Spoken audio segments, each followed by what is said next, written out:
What's up family, welcome back to yet another valuable video. Now in this video I am going to be focusing on NASDAQ, gold and the dollar index. I want to break it down for you technically as well as fundamentally so we can have an overview of exactly what is going to happen in this week. Okay family, we are on DXY over here and we just want to break it down smart money wise. Now we can see as we go over here, we can see that the market has been quite bearish on this dollar index. That means the dollar has been depreciating in value, and of course due to NFP over here we have that push to the upside. Does it now count to us, or can we now predict that the market will be buying this week or either of course selling this week? And that's what we're trying to determine now. So I'm gonna take the last break of structure that we have over here. You can see that was our nice break of structure. I've labeled it as a B. Okay, let me zoom in for those who are using phones. I'm gonna take another one over here. Okay, whenever you're dealing with the market, you just want to break it down easily. The last lower high, let's see what happened to it. Did the market pass through that? Yes, it did. So we can actually be looking at the market giving us buys probably for this week due to us having that shock or change of character. Now we can also see the sentiment that has started creating over here. We have a lower low, higher high at that point, but it would have still been a lower high. Market created a higher low, we broke through that. Now this is our official higher high. Okay, so with that we can actually be looking at probably within Monday, as I'm recording this video, probably Tuesday, and then as of Wednesday we can have the market turning around. What I'm basically saying is that we can actually have it pulling back into this price zone over here, which will be our demand. Then from then on we can expect it to be buying. So I'm gonna take this demand. We are on a daily, even though I wouldn't trade off that IU. I don't think anyone trades DXY, but yeah, it's usually used for predicting. If your broker offers DXY, it would be a good trade. Okay, all the way to here, and then we're going higher.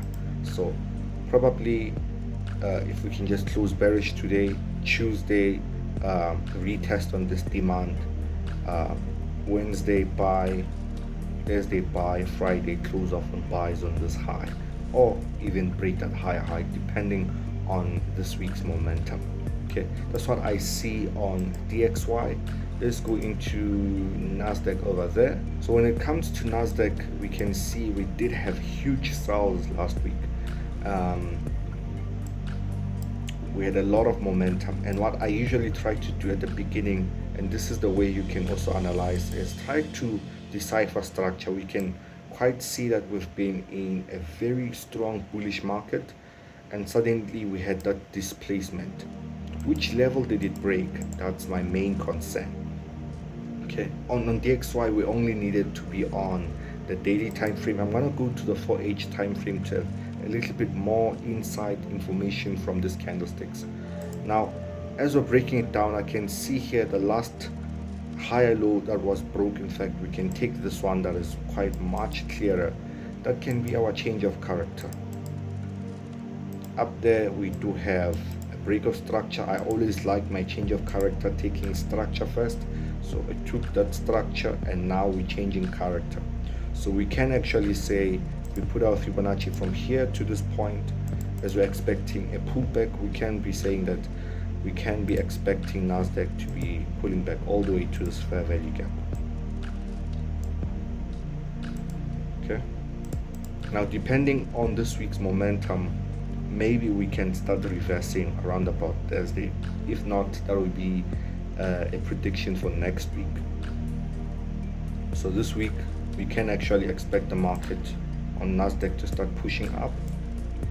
Then eventually when it gets to this fair value gap, there's also a small supply over there that is overlaying with the Fibonacci 50%. We can expect the market to be dropping at that point.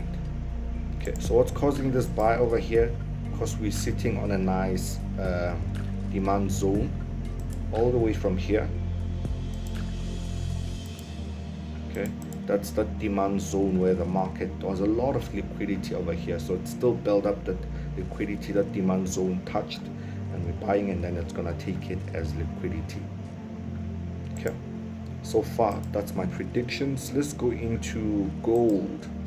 Okay, when it comes to gold over here, we can see it's been sort of ranging, man. I wouldn't say it's been trending.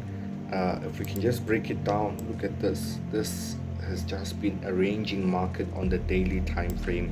It has neither broken this high, it has neither broken this lows over here, even though it retested. I remember my last focus on that I've done on YouTube is that where it retested, this breaker fair value gap.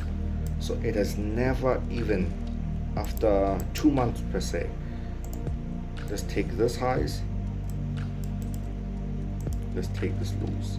So far it hasn't broken this high, neither this low, so it's been quite ranging. But of course, as an intraday trader, I'm not looking at whether it's ranging or trending on a daily, but it is sort of important information to note, because you can be quite confident that you're within a trend and you hold a trade and it's just playing around, bouncing from level to level. Okay, but what we can see within this ranging market, right, from this high, this low, it gives us a nice market range where we can see the market playing out.